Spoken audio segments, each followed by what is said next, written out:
Satu persoalan untuk Anda semua. Zaman-zaman sekarang ni masih adakah yang mengamalkan ilmu sihir? Untuk setengah masyarakat, iya. Mungkin Anda pernah kenal orang yang disihir ataupun orang yang mengantar sihir.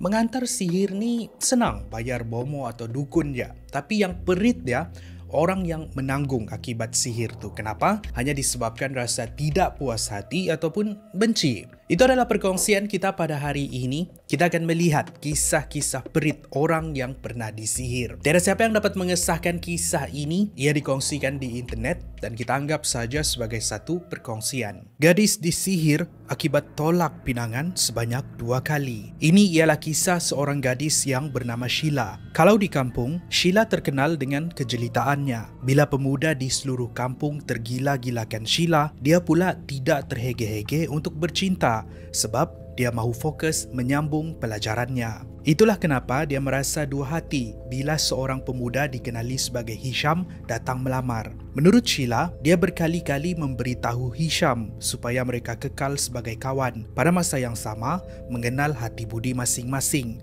Tapi pada hakikatnya, Sheila tidak suka dengan Hisham sebab dia bersifat panas baran. Untuk kebanyakan lelaki, kalau pinangan sudah ditolak 2 kali, orang kata, pandai-pandailah fahamkan. Tapi tidak untuk Hisham. Dia merasa kecewa, malu dan marah. Kena-kena lagi, dia mendengar kabar angin kononnya Sheila sudah mempunyai teman lelaki. Dengan itu, dia nekat untuk menganiaya Sheila dengan menghantar sihir katak puru. Sihir katak puru ialah sejenis sihir yang menyebabkan kulit berbintik hitam, berair, bernanah dan gatal. Tiap kali digaru, nanah ini akan pecah, membuatkan titik hitam melarat ke seluruh badan, sehinggalah kulit kelihatan seperti kulit katak puru. Dari hari ke hari, bintik hitam ini melarat ke seluruh badan Sheila, membuatkan wajahnya yang dulu cantik jelita, kini hodoh. Pada asalnya, Sheila menyangka dia terkena demam campak, tapi simptom ini berlarutan sehingga lebih dari sebulan, membuatkan dia meminta bantuan dari seorang ustaz. Ustaz ini mengesahkan yang dia terkena sihir katak puru oleh seseorang yang rapat dengan dia. Walaupun ustaz tadi tidak memberitahu siapa, tapi Sheila boleh agak yang itu dihantar oleh Hisham. Semasa Sheila sakit menderita, Hisham ada beberapa kali menghantar pesanan bertanya kabar, tapi Sheila hanya mengabaikan sahaja Hisham. Keadaan ini memaksa dia untuk berpindah rumah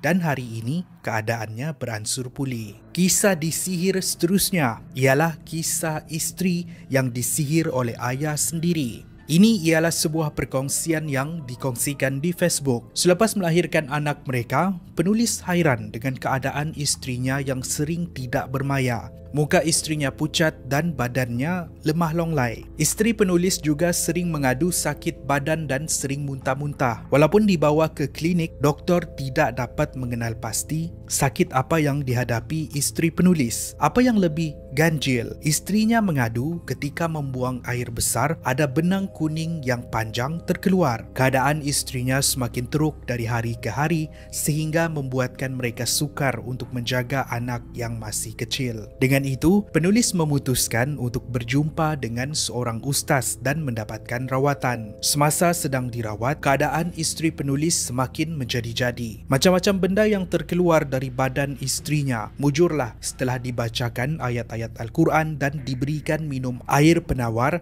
isteri penulis tenang. Tapi sebelum pulang ke rumah, ustaz yang mengubat istrinya berpesan kepada penulis, sebenarnya ada seseorang yang menghantar sihir kepada mereka. Orang ini ialah ayah penulis sendiri. Sihir ini bertujuan membunuh istrinya ketika bersalin dahulu. Mujurlah, umur istrinya dipanjangkan. Ini disebabkan ayah penulis tidak dapat mengawinkan dia dengan anak kawan baiknya. Di akhir perkongsian, penulis merasa bersalah terhadap istri dan keluarganya. Kisah seterusnya ialah Jarum di Dalam Faraj. Ini pula ialah kisah yang diceritakan oleh seorang wanita yang menjalani sesi rawatan bersama seorang pakar perubatan yang dikenali sebagai Tok Guru Tabib Adam M. Isa. Perbualan mereka ni ada dimuat naik di saluran YouTube Adam M. Isa. Wanita ini memperkenalkan diri dia sebagai Hidayah. Dia menceritakan yang ada satu ketika semasa membuang air kecil, ada terkeluar jarum dari rahim dia. Menurut pakar yang mengubat dia sebelum ini, itu ialah sihir yang dihantar bekas suami supaya Hidayah tidak dapat memiliki zuriat lagi. Bukan itu sahaja, ada juga sihir yang dihantar supaya anak dia benci dengan Hidayah. Semasa sesi rawatan dijalankan, Tok Guru Tabib juga ada mengatakan terdapat 3 ekor saka di dalam tubuh badan Hidayah yang salah satu daripadanya ialah seekor pontianak. Sesi rawatan dijalankan dan sihir-sihir ini dipercayai telah dibuang. Kepada mereka yang mahu menonton sesi rawatan yang penuh, bolehlah tonton di saluran YouTube Adam M. Isa. Kisah terakhir kita ialah disihir sebab tidak mahu bersalaman. Ini pula kisah seorang gadis yang bernama Kak Melah. Mungkin sebab disihir paling pelik pernah saya dengar. Gadis ini disihir sebab tidak mahu bersalaman. Diceritakan oleh seorang pemuda yang bernama Awang, di mana Kak Melah ialah kakak sepupunya. Semuanya berlaku di salah sebuah negeri di Malaysia lebih kurang 10 tahun yang lalu. Kak Melah memiliki paras rupa yang jelita. Sesiapa yang melihat Kak Melah pasti akan jatuh hati. Ini membuatkan ramai yang memberikan perhatian kepada dia tidak kira ke mana sahaja dia pergi. Ada sebuah kedai makan tempat Kak Melah sering berkunjung sebab ia dekat dengan tempat kerja dia. Dia memang biasa dengan pemilik kedai yang dikenali sebagai Leman. Ada satu hari, Leman datang ke meja tempat Kak Melah duduk dan menghulurkan tangan untuk bersalaman. Tetapi merasa pelik, Kak Melah segera bangun dari kerusi dan beredar dari situ. Rupa-rupanya hanya disebabkan tangannya tidak disambut, Leman sanggup untuk menghantar sihir kepada Kak Melah. Di sinilah bila kesihatan Kak Melah menjadi buruk. Bermula dengan demam, berlarutan sehingga beberapa bulan. Ini membuatkan badan dia kurus kering. Wajahnya yang jelita dahulu kini ibarat mayat hidup, menanggung sakit misteri yang dialaminya. Dari hari ke hari keadaannya semakin teruk. Ada ketika dia akan histeria dan meracau-racau. Ini memaksa keluarga Kak Melah menghantar dia pulang ke kampung mereka di Kuala Perlis. Di situ dia akan menjalani rawatan. Ketika berada di sana, sifat Kak Melah semakin pelik. Ada ketika dia nampak normal, dia akan bertegur sapa dengan ahli keluarga yang lain. Tapi bila tiba waktu senja, badannya akan lemah longlai. Untuk mengangkat kaki berjalan pun dia tidak mampu. Dia perlu diangkat ke katil.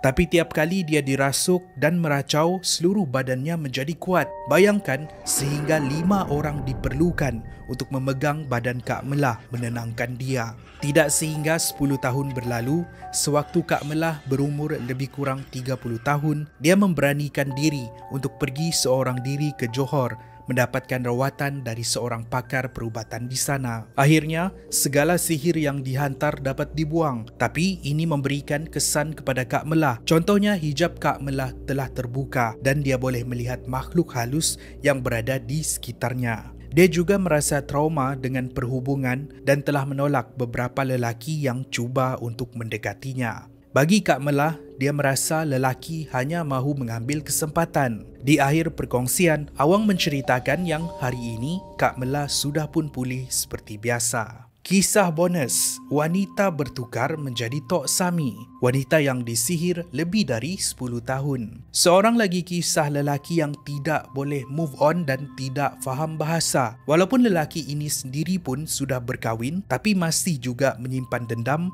dengki dan tidak puas hati terhadap kekasih lama sehingga tahap sanggup menghantar jin. Ini disebabkan wanita tersebut pernah menolak lamarannya lebih dari 10 tahun yang lalu. Ya, walaupun sudah 10 tahun berlalu, wanita yang tidak dinamakan ini masih lagi menderita sehingga hari ini. Menurut ustaz yang merawatnya, ada 4 ekor jin yang dihantar dan mereka ini bergabung mengganggu mangsa. Tiap kali mangsa dirasuk, dia akan berkelakuan seperti Sami Buddha yang sedang sembayang dan bertukar menjadi Tok Sami. Terima kasih kerana menonton. Itu adalah perkongsian kita pada hari ini. Mungkin anda tahu kisah yang menarik yang lain lagi. Pastikan anda kongsikan dengan kami di ruangan komen di bawah. Akan lebih banyak lagi perkongsian seperti ini. Pastikan anda like dan share video ni kalau anda rasa video ini menarik. Saya jumpa anda di episod yang seterusnya. Kupi-Kupi Go menarik. setiap hari.